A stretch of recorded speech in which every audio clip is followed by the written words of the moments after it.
My background. I am a pharmacist. I actually graduated from here. I don't remember sitting in this room too many times as a student. Do you guys sit a lot? Because you're usually moving as the whole crew, so you don't sit in this room too often. So maybe I'll make new memories in this room that I'll remember this room as being awesome. No, I actually just set it up right on there. I put the light right on there, so we could just look at it up and view. After graduating from here, I went on to do the thing that I promised myself I would never ever do. How many of you have heard this presentation? I presented to you at least once a while ago, right? In some way, shape, or form? No? In P1? You don't remember me at all in P1? P2? Okay, so I'll summarize it. So, I went to hospital pharmacy. I didn't like it as much before I joined it, but I did one rotation in my 4th year, and I was like, this is awesome. I get to actually meet the patient in their sickest time, where they really want to understand how to take the medications. And so that's what I did. And then I moved to quality improvement. So I left the hospital realm. I had this vision of where by the time 2018 was coming across, back in 2008, I was going to be the Minister of Health of Iraq. Right? And so I was like, I can't just be a pharmacist. A Minister of Health needs to understand how the whole healthcare system works. So I'm going to go ahead and do more than that. And so I actually joined the quality department, which was the whole system at UPMC. So I got to work in the hospitals, in the ORs, I got to work in the throughput portion of the ED, trying to find how people move. I got to work in housekeeping, cleaning up, moving the pieces of the hospital that most of us never really get to see but are absolutely crucial and vital. I got to work in the laboratories, the testing departments. I got to work in the imaging radiology department. I got to work internationally. I got to work at the health plan. I got to work in the physician's offices.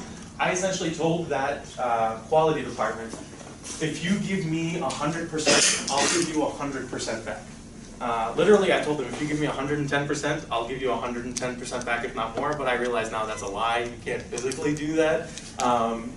You can compare to other people, but you can't compare to yourself. Right? We're all capable of doing something. What I know now is that it just depends on if we really care about the subject or not. And so, now, today, what I get to work is take all the knowledge that I've built up throughout pharmacy school, because all of you are building up massive amounts of knowledge that is actually very valuable right now. So maybe in the past 15 years that I've built up, and I use that to invest in companies. I work on behalf of UPMC Enterprises. It's a portion of UPMC that acts like a bank that invests in companies, and then we try to get that money back. So UPMC, as most of us know it, is a healthcare delivery system and an insurance system, right? I work in the arm that says, let's take $100 million out of the $500, $600, $700 million of profit that we make each year and invest it in companies that might end up making us $1 billion, right? So Evolent Health is a company that we invested, I can't remember the total amount, let's say $100 million in, and we got $225 million at the day it went into its IPO, its initial public offering. Those are the types of deals that we want to make. That's the type of thing that I work with. The beauty of it is, I set this up because we'll have a quick discussion in a little bit, I get to work with about 1 to 2 to 3 companies a week that try to pitch, present to me why I should really dig my feet in and say we should invest in these guys. They're trying, every single company is trying to convince me to be their champion within UPMC Enterprises so they get money to grow their vision, right? Now, we're of course dealing in healthcare. Legally, I think we have to only deal in healthcare, so we don't play with things outside of healthcare. So every single company that I deal with has to do with healthcare. 2/3 of them are usually dealing with pharmacy. Makes sense, right? Pharmacist, this is my strong suit, I really know this inside and out. I'm actually the only member of a 225-person crew that's a pharmacy background, so I walk whichever way I want to walk. Nobody bothers me. I enjoy it, I love it, that's my strong suit. And even within pharmacists, there's rarely a pharmacist that can match my knowledge about how the system functions. The way that I've dealt with my students since 2009 is I've told them, I will give you as much knowledge as you're willing to extract out of my puny, tiny mind. Whatever you want, ask me the questions. If I went through it, I'll tell you what I did so that you don't go through the same mistake, because you're always guaranteed to go through a mistake the first time you do something. Okay? So that's my intro, my background, stop me at any point. So now you might ask, you sort of figured me out at least a little bit, why is this guy interested in this? Is it because they pay him money to do this? Not as much. I can make more money doing some other things. But let me tell you a little bit. So strengtheners, I'm just going to show you this slide first, and then I'll throw it at you at the end. I don't believe in punishment in some way, shape, or form, so some of you didn't throw me a video. I'm going to ask you to probably do the same video. I don't like it when someone doesn't do the work that I ask, but it's not homework, right? Convince me that you're going to do something different or you did something better with that time and I'll be happy. But you have to show me you tried. So I call them strengtheners, not homework. You can help me find better terms for this. But for this week, if you didn't already, start a LinkedIn account, start a Twitter account. You guys can take notes, but I'd like you all to take notes on a single sheet of paper. So if one of you can start a Google Doc and toss it to everyone else that is willing or wanting to take notes on that so that we have notes as a collective all together. I would love it if someone can do that. And believe me, I pay attention to who did that. I enjoy it when someone takes some sort of initiative to try to make things better. You'll see why in a second. Sign up for Owler.com's newsletter. Owler.com is a website that essentially just tries to go out and aggregate all information that's happening about companies and sends you a newsletter. You choose once a day, once a week, once a month. It'll tell you what's happening in the market. I want you to do that. Sign up for Launch Tickers. It's the same thing. Launch Ticker does the same thing as Owler. They're just different, and I see them collecting different pieces of information. I want to start a Slack account. Show of hands, how many of you know what Slack is? So it's essentially a time management company where we work together on project management online. This company was started maybe 3-4 years ago by a couple of guys at Facebook, gals maybe too, I don't know, the whole team, worth over $2 billion now. All it does is project management online with a group. So anyway, I wanted to start using that. If someone's interested in sort of managing that for me, I'd really appreciate that for the group. All right, my passion. Why do I really care about this? Oh man, this is really, let's change the darkness level of this room, right? Anybody know what that is? Anyone? Anyone want to take a guess? Yeah. What is it? Flag of Iraq. It's the flag of Iraq. So I was born and raised in Baghdad, Iraq. I lived there in the Iraq-Iran war. I was born in that decade. And I lived there in a couple of other things as well. But this is the dude that ruled Iraq at the time. I chose his most stunning image, right? That's Saddam Hussein, the monkey dictator. You might recognize it more like this. If you take a look at Iraq, that's sort of Iraq's currency from 1932 all the way through 1986. You can see that Iraq was doing mighty well compared to the dollar. One Iraqi dinar was like $2, $3, $4 US dollars. So you have the ability to purchase a lot. If you have a lot of Iraqi dinars, you can purchase it right from the US. It was cheap. And if you pay attention, it went from $3 to $0.00027. So my grandfather, if he collected a dollar and passed it down to me, it was worth 1/3000th of a dollar. Right? I lost everything. Why did that happen? This is the history of the dinar. So I looked up wealthy family. I think I came from a decently wealthy family. Not this type of wealthy family. I just look up, I like Google Images and what we as a society think of the word wealthy. So we didn't have a plane. I think we had a nice house. We had multiple nice houses, I think, as a family. And so we were doing well off, especially in the late 70s, beginning of the 80s. Another type of thing that I think was a disturbing image is, but this came up for a wealthy family. It's interesting, right? It's almost like, what can you get away with if you have money?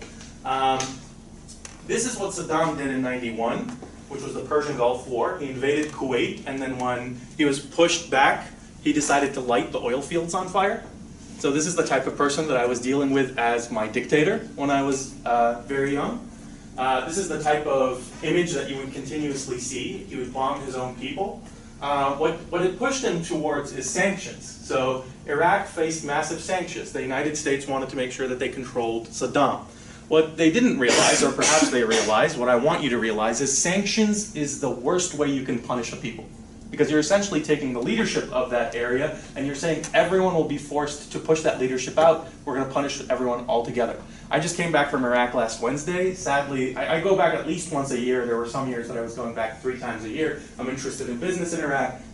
It's difficult because the people were left in shambles because of 30 years of Saddam Hussein followed by 15 years of sanctions. There's a lot of places where this is left. Now, of course, in Baghdad, that's not the case, but we took it from 1950s, the center of greatest excellence and wealth in the Middle East, to now a lot of places that have a lot of rubble. If you can't hear me, stop me, just tell me I can't hear you. I'm very open to guys, tell me when I'm wrong, too.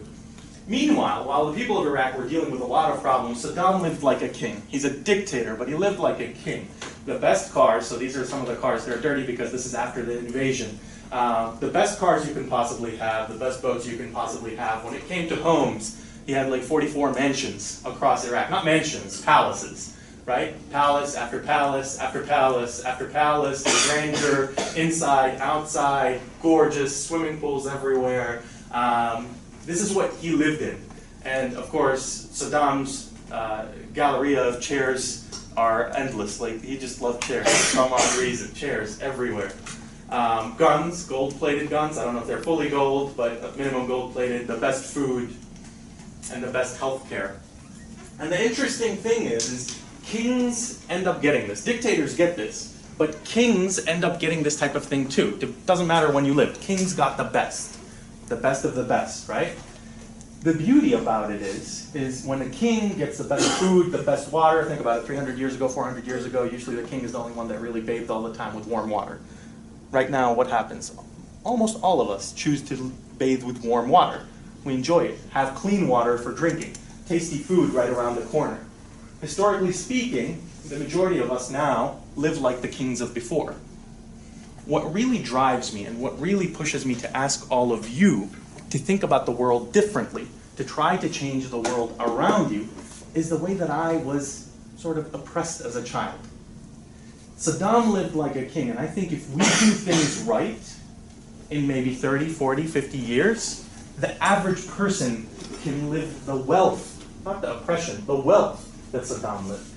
I want all of you to think about the world differently, because if you do and start to change the world, you'll create better things for your children and your grandchildren, which means for my children and my grandchildren as well. Maybe I'll get a chance to see it. That's what I want to work on, and that's what I drive. That's my mission personally, right? Abundance makes an even playing field, and I want you to create abundance for everyone. This is just a reference. So today, 5 to 7 p.m., O'Hara Student Center Ballroom. Pitt's really pushed, since Gallagher's taken office, he's pushed for innovation right and left. I'm sure some of you have just hated the amount of emails that you get. I get all the emails because I sign up for all the newsletters. But the beauty is if you want to start a company or you want to take an idea into a product, there has never, ever been a better time in Pitt's history. There might be better in the future, but in Pitt's history, this is the best time. You will get support right, left, and center. All right. So I want to make sure, how many of you watched the video that I sent out? Was it short enough? So it's straightforward to the point. I don't want to waste your time. One of the biggest things that I told you is that I take a look at this as every single one of you. What was the dollar amount that you guys are spending per class? 114? 114? So each of you have spent a $114 ticket to sit in the seat that you're sitting in. I don't take that for granted. All of you are very interested in at least some portion of what I'm saying because it's an elective. At minimum, you want an easy A. But the truth is you'll learn something throughout the process. So what I try to do is take the knowledge that I've built up over the past 10, 15 years and try to summarize it into golden nuggets for you to learn from. Okay? And so we'll have probably 6 lectures at minimum this semester that we bring in lecturers from the outside. If it doesn't end up being that way, we know we'll push it to the next semester. My objective is that at least some of you will take this seriously enough to either get a job in a company that has nothing to do with pharmacy, or start up a company of your own, whether it has to do with pharmacy or not, or at minimum, build a network where maybe 3, 4, 5 years down the line, you actually reconnect with that network and build something with that, right? I want this to be a network, so I'll try at least one day this semester to bring in all the students that can possibly come from the past classes and sit down here with you just to meet each other, right? I'll try to get food for that too. All right, how many of you, who of you, show of hands, and some of you might know each other well, are good actors? I'm serious. So this is what I'm going to ask. I'm going to ask for 1, 2, or 3 of you to come sit here, make up a company, and sell me on that company. I want you to feel what the companies that deal with me at least once, twice, or 3 times a week go through. It's annoying, but the first day will get you to start thinking about, my God, he's asking these questions. I have to prove to him all these things before he's willing to invest in me. Right now I'm going through a process where we're going to purchase a company outright for greater than $30 million. It does not come easy. And there's a lot of stress on my head because if I end up staying with UPMC for 3 years and that company doesn't meet the expectations we're building now, I'll probably be out of a job, right? Not as much of a problem because I'll probably build up one hell of a resume and by then I could move wherever I want, but I want to be respected wherever I go. So who of you is a good actor, actress? I think I just go with actor now, right? Yeah, you can point at each other too. Don't wait until someone raises their hand. Maybe they're a good actor, but they don't like to point it out. Who? Josh? Yeah, Yeah, we're all good actors, aren't we? All right, I think this is going to work out. Who else? Who else? The volunteering exercise, there's going to be no wrong answers. I'm just going to be blasting you with information and you have to give me answers. Who else? Nobody? Oh, that's it? Yeah. Only good actor in the whole room. All right, come on. Nobody else? Not one more person? Give me one more. There we go. Awesome. All right. So, let me go through. So I was supposed to have the slides presented on my tablet, and I also even printed. So I'm going to run through these. I have a sheet that I developed after a long time of working on this, just to show you what the sheet looks like. This is the sheet. And I run through this. I have this with me, and I think it's only fair. The majority of people that I work with don't have a standard approach to dealing with companies that are asking to be invested in. I think that's completely unfair because the one company I might be feeling like a jerk, and I might treat them really poorly, and the next company I'm really happy, I'm like, invest in them. So I have a sheet in front of me that I say, ask these questions every single time so that I make sure I treat everyone fairly. I might ask it in a different way each time, but here are the questions that I ask. Who's the team? Who's in the team? What does the team look like? How do they work together? What's the co-founder relationship look like?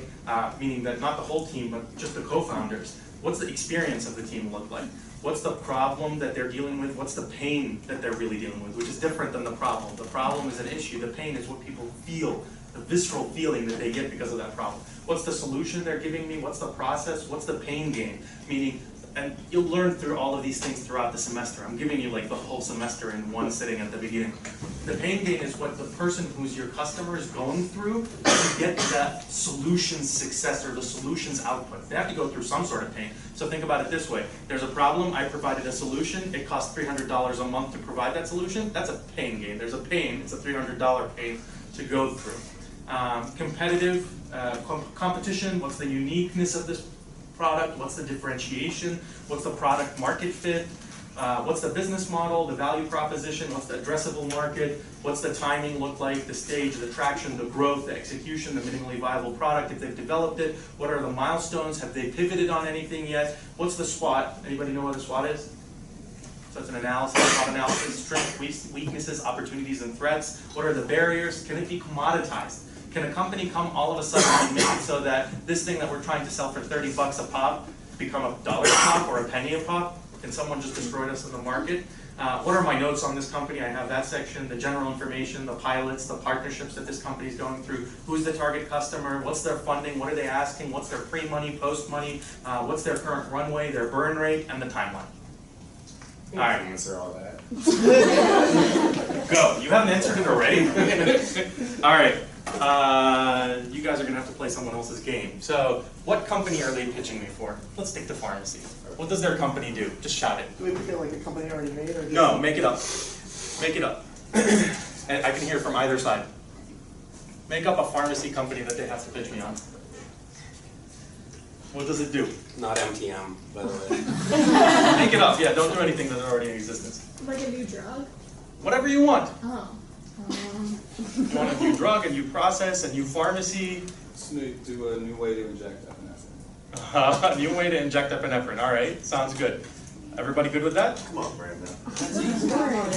All right, so you developed it. How are you injecting it? They're not going to make that portion up. So how are they injecting this new epinephrine? Directly into your eyeball? Right when your eyelids are closing. Anything else? What do you guys want them to add on to this mixture of epinephrine intraocular? What is it? I just think this is horrible. You realize there are drugs intraocular, right? Yeah. I feel like if you're in an emergency situation, you're going anaphylaxis, and you're not going to get your eye popped. So replace it. What is it? An eye drop. An eye drop. Oh, Ooh. that's good. Nifty, right? All of a sudden different. What's the problem with epinephrine? Well, besides the price and the CEO not having an MBA, what's the problem with epinephrine? Monopoly. A monopoly? But what about the thing that you inject with? What happens a lot of the time? I don't know if it's a majority of the time. It expires. It expires. There's another thing. When you inject it, are they injecting their thigh or their thumb? There's a lot of people that end up injecting their thumb because they grab it like this and not like this, and they're actually holding it upside down and they're injecting their thumb. This sounds like a decent idea. I'm in. All right, so I want you all to help them out. They're not going to be all on their own. How's it going? My name is Amir Ali. Nice to meet you, Josh. Nice to meet you, Josh. Jake, nice to meet you. How are you? Jesse, nice to meet you. Pleasure, guys. So tell me about this company that you guys have developed. How long have you been together, and how did you come up with the idea? I'd say it's been about 6 years now.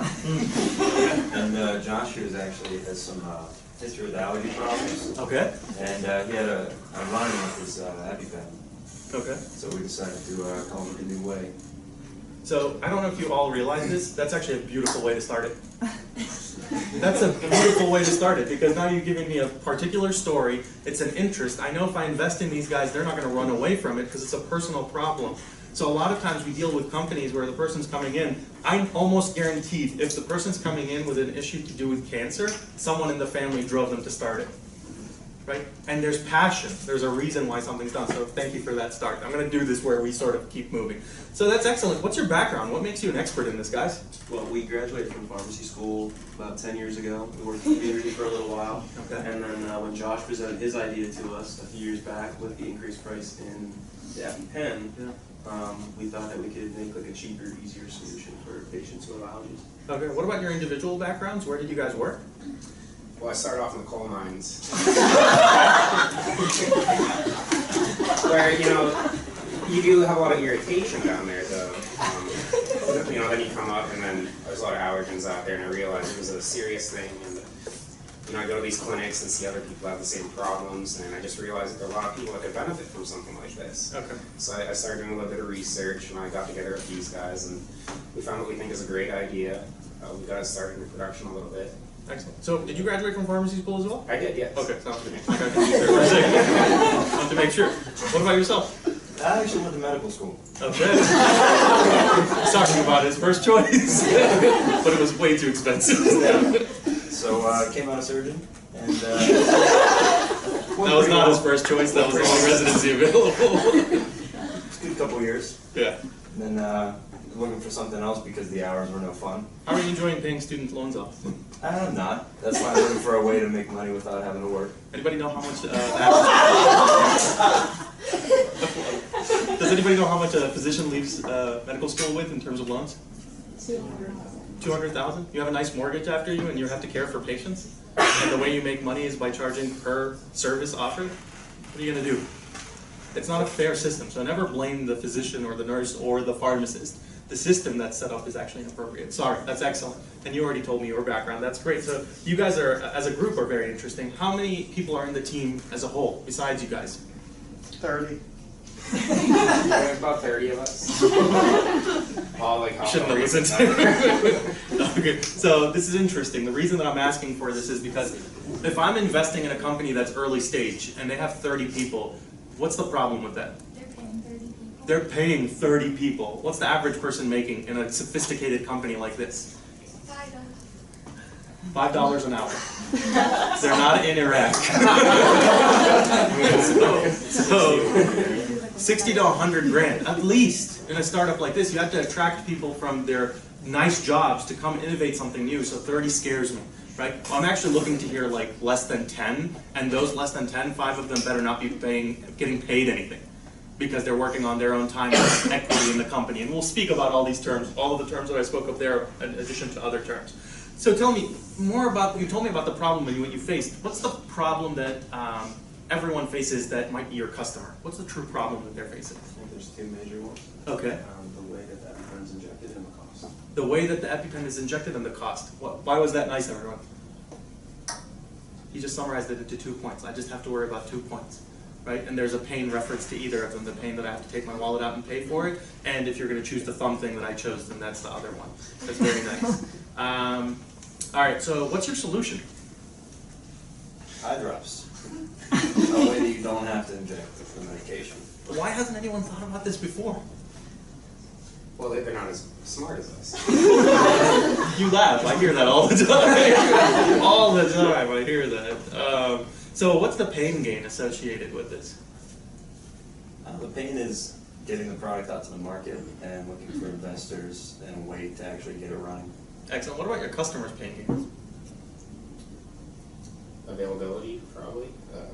We'll have to get it, through different insurance companies, make sure it's covered everywhere, and get it actually into pharmacy so it's available to people. Okay. What about, so which bodies within the regulatory realm have to approve this? Certainly the FDA. For that. Okay. Interesting.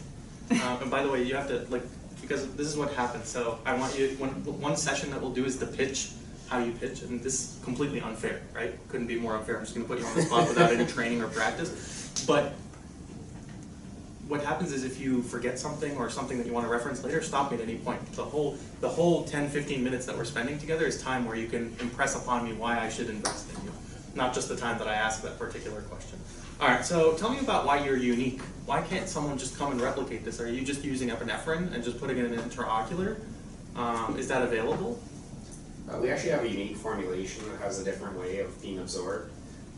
It's something that we haven't seen in any other products, so it's very unique to our company. So do you have intellectual property that's protected or patented? We don't at this point. Yes. Oh, we do. Did you want to make sure I was investing in you? Okay. So what's the steps? Does anyone know how you're investing? Sorry, you're protecting your patents? So you're at the beginning, so there's an entire class that we can have on this, multiple classes, and if any of you are interested about any specific subject where you want to become an expert at that subject, send me any form of communication that's available, and I'd be more than happy to reply to you with like the specific resources that you need. For intellectual property, there are many sets of things that you could do for intellectual property. There's within the United States, outside of the United States, there's process patents, there's actual design patents, there could be patents that last 20 years, some longer, some less, there's copyright, there's trademark, so we can discuss that all together. But let's say you're at minimum applied for a patent, you might not have received it yet. There's issues with patents, I don't want you, a lot of us jump to, I'm going to protect this with a patent. And the truth is, once you become at least aware of how patents work, you'll realize that you'll spend $25,000 at minimum with 3 to 4 years worth of work to get that patent. And then if a big company decides to infringe on your patent, you're going to spend another $100,000 to $2 million to sue them. Not to get your money back, to sue them. So you'll see the major big companies, they don't care as much about patents. Sorry. You'll see that the majority of the big companies that grew in the past 15 years didn't care as much about patents in the beginning. They cared about customer acquisition, that initial growth, because they knew if they reached the majority of the market quickly, it didn't matter if someone was going to infringe or not. They already got their money, right? They got their customer base. All right, guys, so tell me about your business model. How are you going to sell this? Door to door. Guys, you can always I like door to door. That is innovative. That is beautiful. Door to door, direct to consumer. You're going to avoid it. All right, door to door. What else? Do you guys want to keep going? We're also going to have it available in pharmacies. Okay. I like that. So the traditional model of how medications are sold in the Pharmacy United background, States. you know. I like it. So tell me more about your business model. Just look at each other. Well, with our background in pharmaceuticals, we had some time in the lab to work with the product, and that's actually how we developed it. So since we know exactly what's going into it, we understand how much it would cost, so we found someone that could make it for us at a low price. Okay. So we're going to get it door to door, and we'll go into pharmacies, and as well He's stuck as with what you said. as samples to doctors, and hopefully get to the patients and reach a patient base. Okay, what's your profit margin on this? $100. So how much are you selling it for? Typically, production cost is $40 per unit. That's how much it's. So 140 bucks is what you're selling it for? Yeah. Okay, sounds good. And then the marketing is the direct to consumer TV advertisements, and then door to door, and then physicians. Okay, Yes. sounds good. What's your addressable market? Anybody want to help? People with allergies. Patients with allergies. So tell me about, so that's the header of the addressable market. What is your addressable market? Meaning, tell me the numbers behind this game. Millions. Anyone have a little Google? 10% of all children. 10% of all children. Save children's. So you're going for adults too? Yes, we are. Is this used in children? Can be. We want it to be. Okay. So will children self-administer, or will someone administer it for them? It'd be better to have someone else do it. But Okay. it's a drop, so they potentially could. And it's less dangerous. We actually clearly, have than- in production a child model. Ah, you have a child It has model. a safety So mechanism. you've already thought about this ahead of time. I like that. I like that. So how long? You said you've been working on this 6 years. right? Which was, by the way, a trap. That was like bad to say in the beginning, because if you're looking for a startup company, you're usually looking like definitely under 3 years. You can be 4 or 5, and there are companies that have grown after that, but 6 years is a long time, right? 6 years, you're not a startup anymore. I'm looking to invest in you in a later round. So tell me at which stage you're at. You're at 6 years. How many of these units are you selling per year? What's your patent? When does your patent run out? From your addressable market, how much more are you looking to grow and over what period of time? We currently are selling about 1 million units. Well, that's what we expect to sell this year, but we've doubled every year in production. So we expect that to continue to go up. And if we have additional money coming in, we can expand our facilities, get more units out, and reach a much larger market. Yeah. So did you see, I asked them way too many questions for them to be able to answer it, right? And so think about it, it's me, it depends on my day. Am I feeling good, am I feeling bad? Am I gonna ask them 1 question, 5 questions at once? Which is nice to have at least 2 people in that presentation, because one person cannot humanly be able to respond to all the questions. They'll forget about the 1 question while they're answering the other, so the other 2 can naturally begin to pick up the other. There's 3 of you, which 2 to 3 is how many people usually start up a company.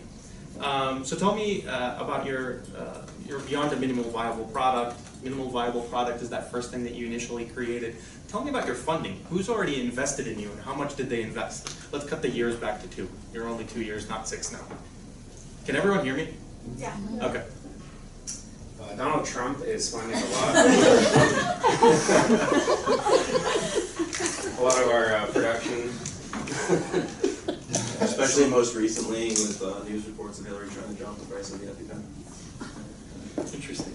Some So I private don't, investors. even though you saw me, I get it. So clearly I like foreign policy and some sort of theology involved in it because of the Middle East. I usually don't get involved in this kind of stuff. You guys feel free to, so long as you don't insult anyone else, if you remember from the video. But interesting. So that's very interesting. So what are your milestones? So tell me, how much money do I have to invest in you now over what period of time to get something out?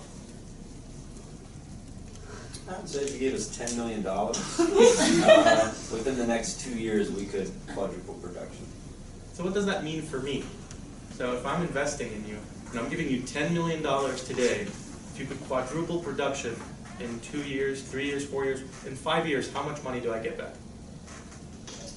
We'd have to negotiate based on how much 4% UPMC would like to receive based on our production. Okay, so right now, what's your company worth? $1 million. It's worth $1 million. Which, by the way, we're not matching up all these numbers, right? You will. By the end of this semester, you'll be able to play this game and make up all the right numbers on the spot. So let's say your company's worth $1 million. You said you wanted how much from me? 10 million. So you want me to own 9 of your companies? Yes. Okay, so that means you know something about the company in the future. Isn't it how many shares you're giving them is what percentage of your company? So let's take a quick break. So let's say your company is right now worth $1 million, right? There's a reason that it's worth $1 million, and we'll go into that, whether it's how much it's selling, what's its revenues, what are its profits, who is investing in it, what could it possibly be worth in the future.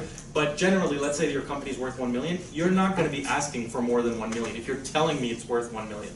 You might be asking $990,000, but then you're telling me I'm going to own 99.9% of the company.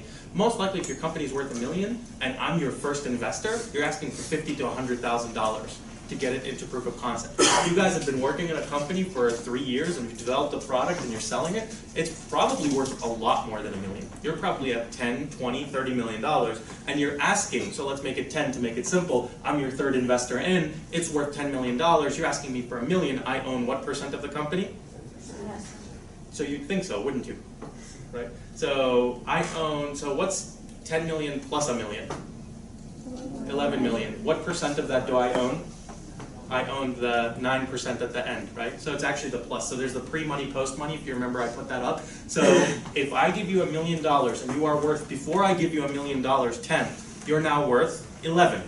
Right? And now, of course, you can play a lot of games and say, I'm Amir Ali, everybody knows me, and so when I give you $1 million and I invest in you, you're now automatically worth 20. That's not the way it works. It works by, you're worth 10, I gave you 1, for the next 18 months you're going to run a nice timeline, and you're going to make it worth 20 or 30 or 40, and then we're going to go through a different investment round and do the same game over again and ask for new investors and continue your growth. What were you going to say? What if they just needed $1 million to because they were on back order? and they thought if they went off back order, they'd be worth 20 million. But they're still worth $1 million to start? No, they're worth 10 million. Worth 10 million, and what do they They're want? on back order, so Okay. they can't produce their units, but once they can produce it, they double in value to 20 million in worth. Or do you still owe 9%? So in theory then, they're worth 20 million. Right. And so they're actually not gonna probably take an investor, they're gonna take a loan. They're gonna want a loan from me for $1 million, especially if you have written contracts that say, I want this supply purchased from you at this price and I'm willing to give you the money now, but you need the money, not now, in a month, and you need the money now to make the production, you're gonna take a loan. You're not gonna take a new investor in. You can take a new investor in for many other reasons that we'll discuss, because that investor might be the right investor or might have additional reasons to grow you even further. But generally speaking, if you're worth 20 million in a month or in 6 months, you just need to fulfill the contract. I look at you as worth that now. You just need a loan to get to there. And the loan, I might crunch you with a loan that's a high interest rate because I know you need it and you have no other option, but it's a loan. Good question. All right, so you guys, thank you. I appreciate it. Yeah, you can clap. Let's clap. All right. So are you investing them? What do you guys? No. There's still some more. They're gonna sit down. All right. You guys are the investors. So you're angel investors and venture capital investors, and you guys are the people that are developing other companies that I'm going to see over within the next 3 weeks. Convince me whether I should invest in them or not. You just heard their story. You made up their story, but you heard it. So think about it. I want you to think about it from two different perspectives. I'm going to use your money to invest in them. Tell me whether I should invest in them or not. If I invest in them, I'm most likely not going to invest in you. So you're swayed to probably tell me why I shouldn't invest in them. So tell me, why should I or should I not invest in them? Now that we had this conversation, you don't have to raise your hand, just say it. Mylan will crush them. Mylan will crush them. Okay, and they're right next door, right? We just had a conversation with Mylan like 45 minutes ago. They're going to probably come here and present to this class. The innovation guys. Okay, so Mylan will crush them means what? Like they'll literally squash them as human beings, or? I mean, you just can't compete with them. You can't compete with You them? can't compete with them with all the conditions they sent to the FDA. Yeah, so, by the way, I'm going to have a dialogue with all of you, so don't feel bad. Just push against whatever conversation I want to have. I agree with you, but they told me that they have patents that Mylan doesn't. And so I actually think it's great that Mylan will crush them, because instead of crushing them, Mylan will come to a point where they'll say, these guys own $150 million business that I would like. I'm going to pay them $350 million and take it from them, and I want to grow into that market. Why wouldn't Mylan do that? They're very They much. already have the market. They already have the market. It's a different product though. So what class are we in? What's it called?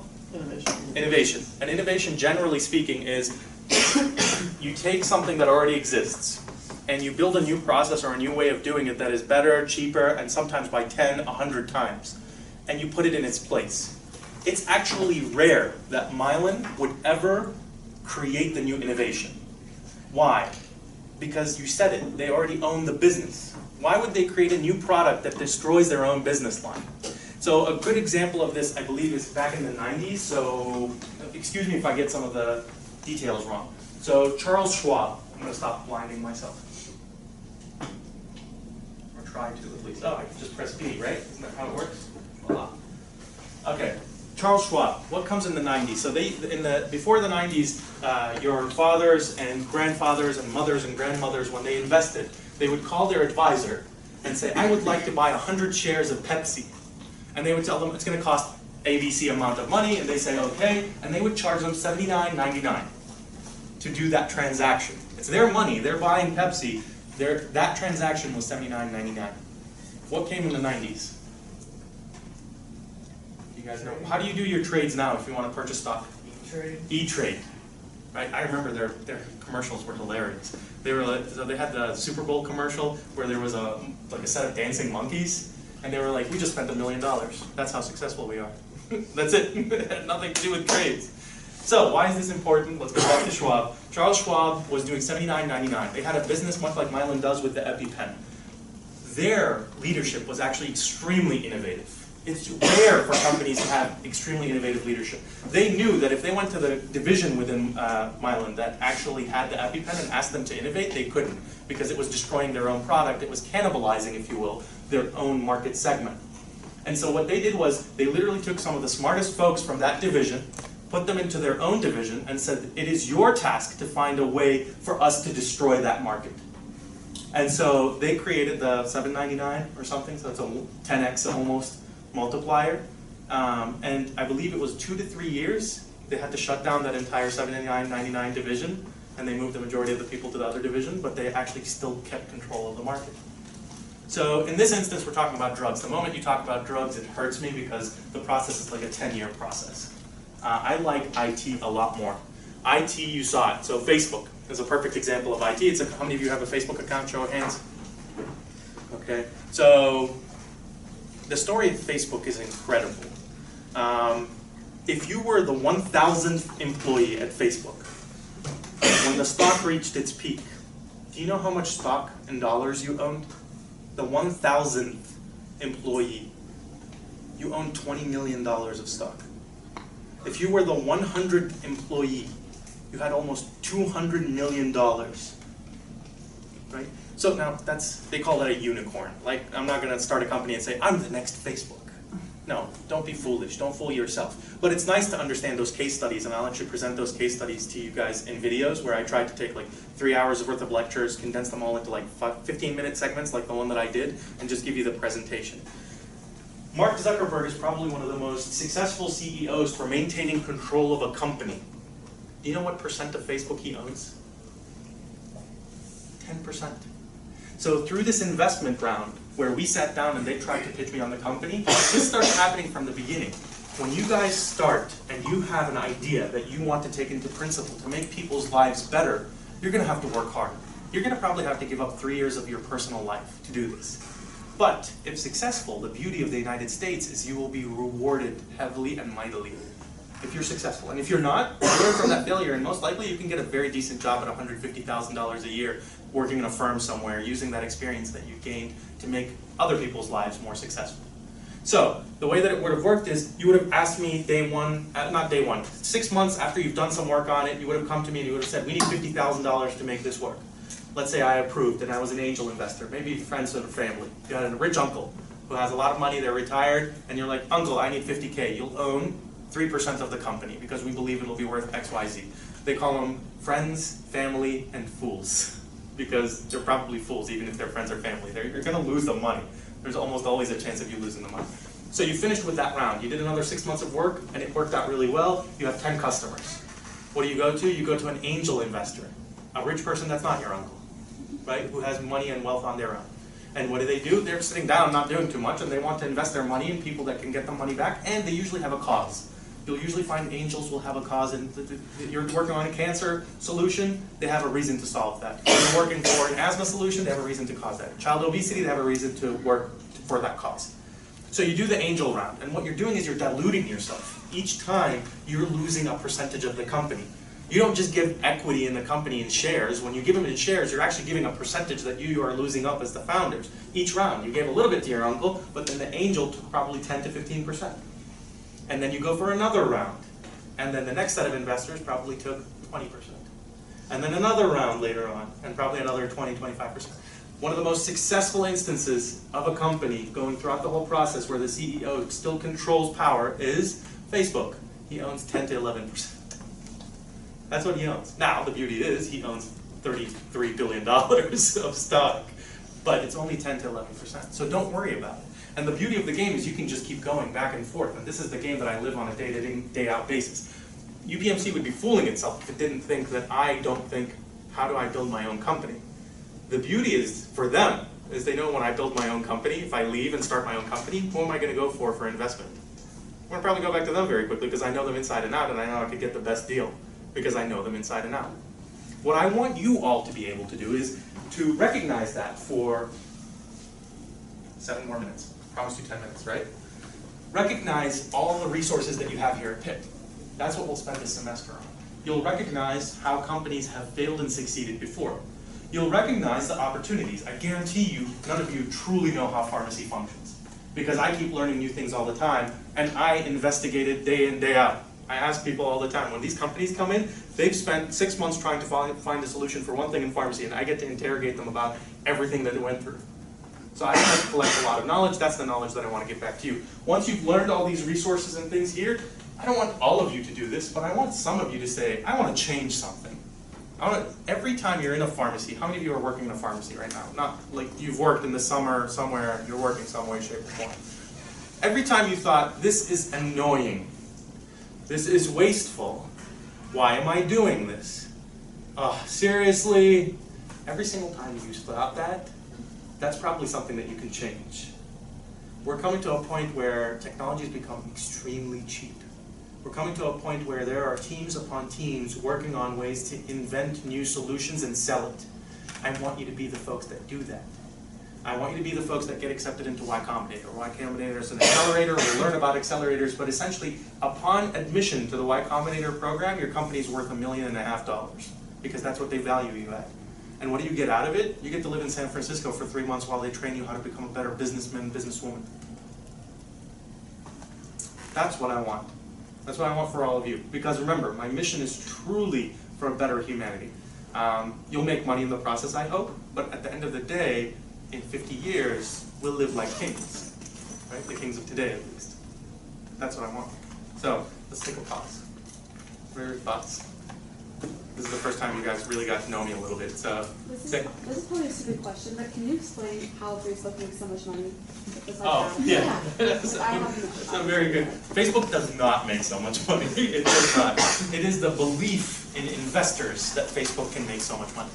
So once you get to the point of IPO, initial public offering, you're saying that you will go into the public market where us can take our money and invest in a company. When we do that, it is purely a supply and demand game. Meaning that when you purchase the Facebook stock day one at $34.50, and I'm coming today, and I'm telling you, I would like your stock that you purchased. And you tell me, well, how many, you just remind me your name, I apologize. I watched the videos, but I need to do it again. One more time? Eleni. So Eleni turns to me and she turns to the side of the room here and says, how much do you guys want to buy this for? And they say $300, $301, $302, $303. You don't care that you bought it at $34.50. You care that they're willing to buy it at that much, and so therefore I will have to pay more than the highest bidder there for me to acquire it. That's why Facebook stock is worth so much. It's a supply and demand game only. And so companies in their initial phases, especially when they reach $100 million, that's usually the point where they go into the stock market.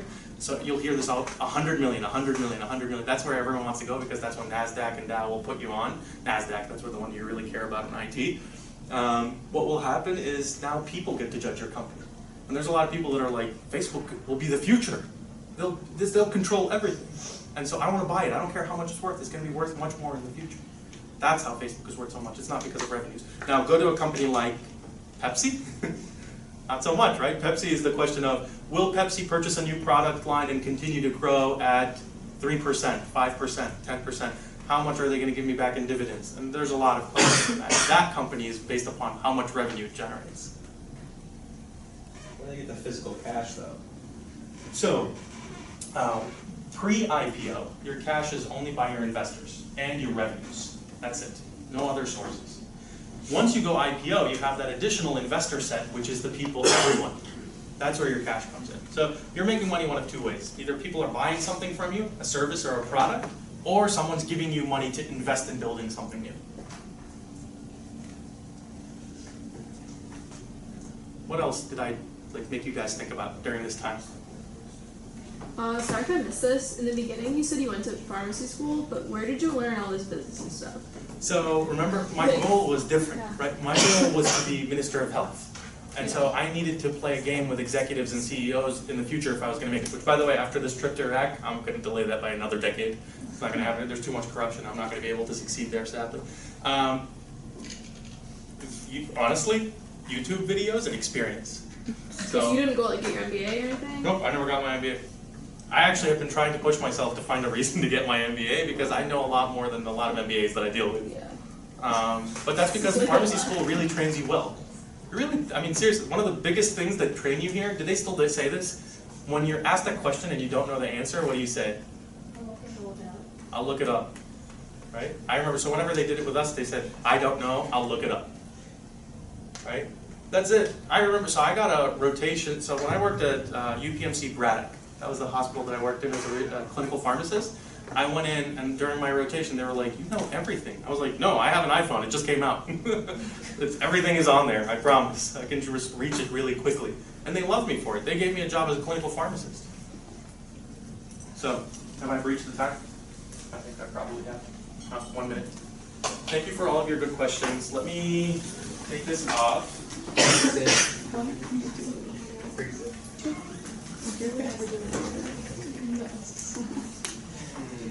Maybe there's a button that takes it all the way back there. LinkedIn, Twitter. If you didn't do the video, please send me the 60-second video. That's how I learn your names to your faces. I haven't done that quite as well yet, but I promise you that maybe 2-3 weeks in, I'll know every single one of your faces because I'll watch those videos until I get back. If you take notes, I want one of you to start Google Doc and send it to everyone else, and one person to look into Slack for me. Don't just do it on your own. Send me an email saying that you're going to do that, and I'll learn LaunchTicker. Be very interactive with me. One of my core objectives throughout the next 2 semesters is to bring in executives and have you become friends with them in a network process. I want my success is your success. If one of you becomes a CEO of a company, let's start a little bit earlier. If one of you joins a company as a director of IT, I succeeded. That's success, literally. The dean, Dr. Krobot. Pat and Randy is the way that I go. I always have to remember, what do I call them in front of you? So Dr. Smith and Dr. Krobot will call it success for me. And that's what I see as a success. Every single one of you doing the maximum that you could possibly do. Take care. See you next week. Stay interactive with me, okay? Take care, everyone.